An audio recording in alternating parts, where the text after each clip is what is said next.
대한민국 물류업계의 거인 해인물류.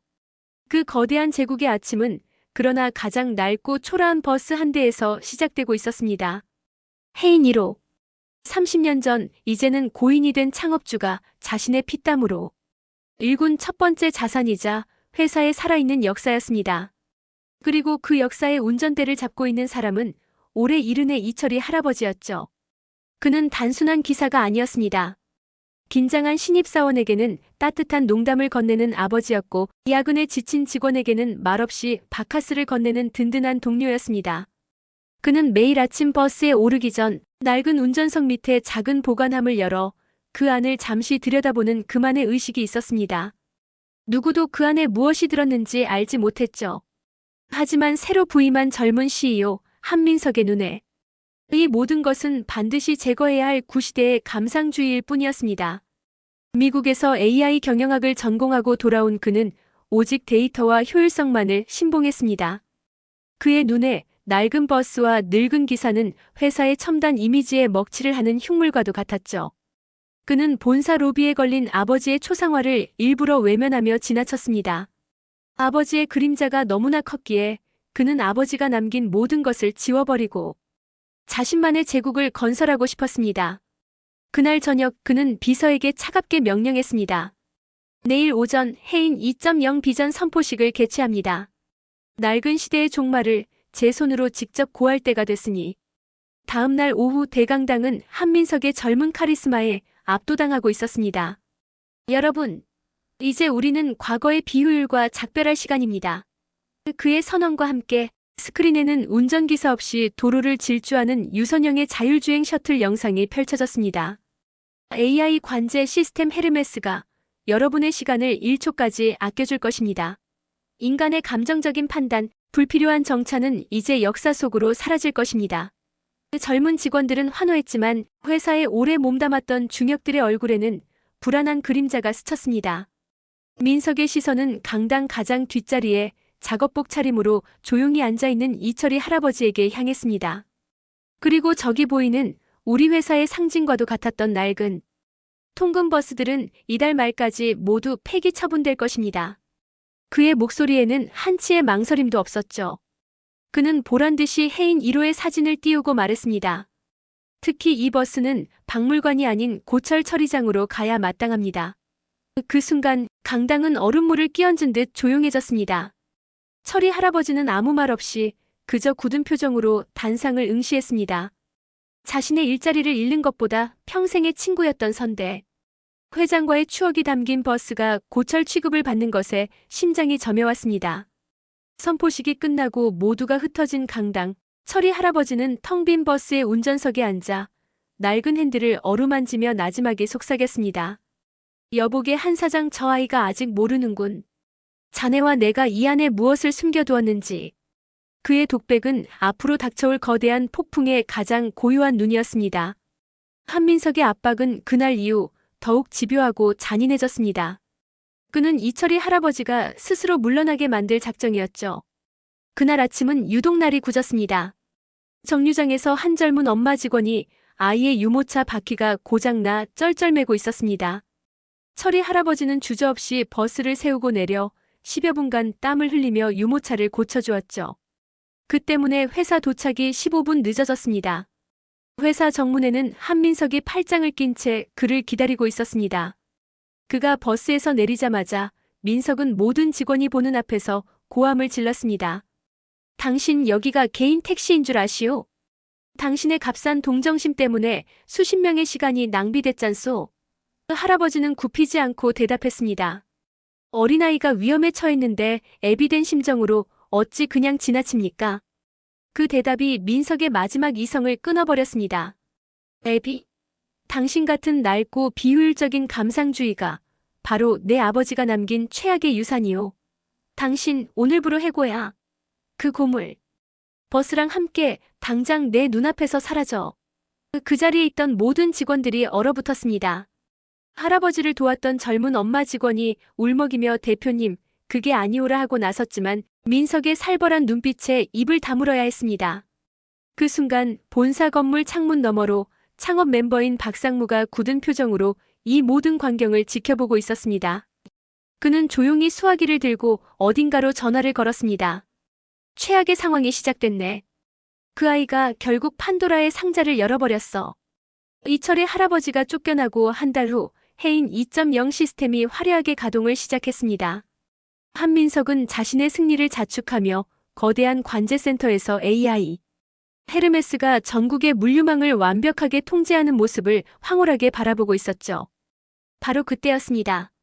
스크린의 모든 지도와 데이터가 마치 전원이 꺼진 텔레비전처럼 순식간에 암전되었습니다. 정체불명의 해커 집단이 제로데이 공격. 헤르메스는 속수무책으로 뚫렸고 전국의 모든 자율주행 트럭과 드론, 심지어 항만의 크레인까지 일제히 작동을 멈췄습니다. 대한민국 물류의 심장이 멎어버린 것입니다. 피해액은 1초에 수십억씩 불어났습니다. 병원으로 향하던 긴급의약품 수송 차량이 고속도로 한복판에 멈춰 섰고 항구에서는 수출할 반도체가 바다에 수장될 위기에 처했습니다. 민석은 절규했지만 그의 천재 개발자들은 고개를 저을 뿐이었습니다. 해커는 시스템의 심장부인 마스터 컨트롤을 잠가버렸고 그것을 풀 수 있는 방법은 존재하지 않았습니다. 그의 꿈이었던 헤르메스는 이제 그의 목을 조르는 족쇄가 되어버렸습니다. 그때 관제센터의 모든 스크린에 단 한 문장의 메시지가 떠올랐습니다. 너희의 미래는 잠겼다. 열쇠는 너희가 버린 과거 속에 있다. 너희가 버린 과거. 그 섬뜩한 메시지에 한민석은 온몸에 소름이 돋았습니다. 그때 창업 멤버인 박상무가 창백한 얼굴로 다가와 낡은 설계도 한 장을 펼쳐 보였습니다. 그것은 해인 1호의 내부 설계도였습니다. 선대 회장님께서는 항상 두려워하셨습니다. 모든 것을 기계에 맡기는 날이 오면 인간은 스스로를 파괴할 거라고요. 그래서 최후의 보루를 만들어 두셨습니다. 박상무는 설계도의 한 부분을 가리켰습니다. 그곳에는 아날로그 킬 스위치라는 글자와 함께 복잡한 기계 장치가 그려져 있었습니다. 전자 공격이 완벽히 차단된 오직 물리적인 열쇠로만 회사의 모든 시스템을 강제로 초기화할 수 있는 장치. 이것이 바로 선대 회장님께서 말씀하시던 해인의 심장입니다. 민석은 다급하게 물었습니다. 그 열쇠는 어디에 있소? 박상무는 침을 꿀꺽 삼키고 믿을 수 없다는 표정으로 대답했습니다.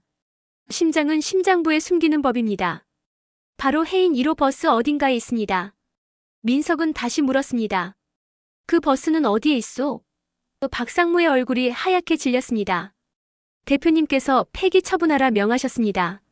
아마 내일 아침이면 고철 압착기에 들어갈 겁니다. 이제는 단순한 위기가 아니었습니다. 회사의 운명을 건 시간과의 잔인한 싸움이 시작된 것입니다. 자신이 버린 과거 속에 회사를 구할 유일한 열쇠가 있다는 사실. 한민석은 굴욕감과 절망감에 몸을 떨었습니다. 이철의 기사님은 어디에 계시오? 박상무는 고개를 저었습니다. 대표님께 해고당하신 그날로 아무에게도 연락처를 남기지 않고 고향으로 내려가셨습니다. 이제 그에게 남은 길은 단 하나.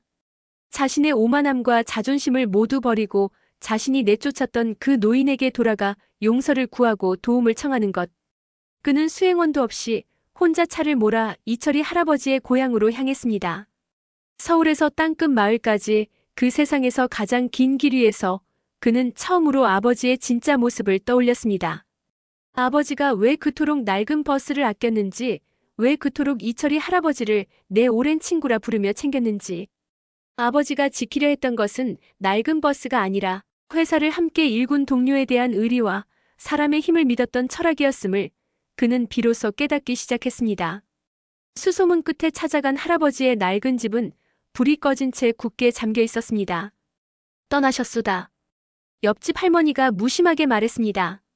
도시에서 큰 상처를 받고 왔다며 오늘 오후에 짐 싸서 아예 조용한 곳으로 가신다고 했수다. 민석의 심장이 철렁 내려앉았습니다. 한민석은 필사적으로 이철이 할아버지의 행방을 쫓았습니다. 마침내 그는 시골의 작은 버스 터미널에서 막 떠나려는 버스에 오르려던 할아버지를 발견했습니다. 어르신. 민석의 절박한 외침에 할아버지가 천천히 뒤를 돌아보았습니다. 민석은 그 자리에서 그대로 무릎을 꿇었습니다. 제가 잘못했습니다. 제발 회사를, 아니, 아버지가 남기신 모든 것을 구해주십시오. 그는 울먹이며 모든 상황을 설명했습니다. 철이 할아버지는 말없이 그의 이야기를 들은 후 깊은 한숨과 함께 그를 일으켜 세웠습니다. 자네 친구가 위험에 빠졌는데 내가 어찌 모른 척하겠나? 가세. 두 사람은 차를 몰아 폐차 직전에 버스들이 모여있는 거대한 차고지로 향했습니다. 그곳 가장 구석에서 먼지를 뒤집어 쓴 해인 1호가 마지막 숨을 내쉬고 있었죠. 버스에 올라선 철이 할아버지는 익숙하게 운전석 밑에 낡은 바닥재를 뜯어냈습니다. 그곳에는 작은 금고가 숨겨져 있었죠. 할아버지가 금고를 열자 그 안에는 낡은 열쇠 하나와 빛바랜 흑백 사진 한 장이 들어 있었습니다. 사진 속에는 앳된 얼굴의 두 청년이 바로 이 해인 1호 앞에서 어깨동무를 한 채 환하게 웃고 있었습니다. 바로 젊은 시절의 이철이 할아버지와 한민석의 아버지였습니다. 할아버지는 열쇠를 민석의 손에 쥐어주며 말했습니다. 자네 아버지는 항상 말했네. 가장 중요한 것은 사람의 마음으로 지켜야 한다고. 그래서 회사의 심장을 이 차가운 쇳덩이가 아니라 우리의 뜨거웠던 우정 속에 숨겨놓은 걸세. 그 순간 민석은 무너져 내렸습니다. 아버지의 진심과 그 우정을 평생 지켜온 할아버지의 충심 앞에서 그는 아이처럼 오열했습니다. 열쇠는 기적처럼 작동했습니다. 마비되었던 헤르메스 시스템은 강제로 초기화되었고 회사는 최악의 위기에서 벗어날 수 있었습니다. 며칠 후 한민석은 전 직원이 모인 자리에서 모든 진실을 밝혔습니다. 그리고 이철이 할아버지를 단상 위로 모셨죠. 이분은 단순한 기사님이 아닙니다. 제 아버지의 동업자이자 이 회사를 세운 또 한 분의 창업주 이철의 명예회장님이십니다. 직원들은 경악과 감동으로 뜨거운 박수를 보냈습니다. 해인 1호는 폐차장을 벗어나 본사 로비의 가장 중앙에 영구히 전시되었습니다. 가장 소중한 것은 사람이 지켜야 한다는 문구와 함께해요. 한민석은 AI 셔틀 도입 계획을 전면 수정했습니다. AI는 인간을 돕는 보조수단일 뿐 최종 운행 책임은 반드시 사람이 져야 한다는 원칙을 세웠죠. 그는 이철의 윤리경영재단을 설립하여 기술 개발에 있어 인간의 가치를 최우선으로 여기는 문화를 만들어 나갔습니다.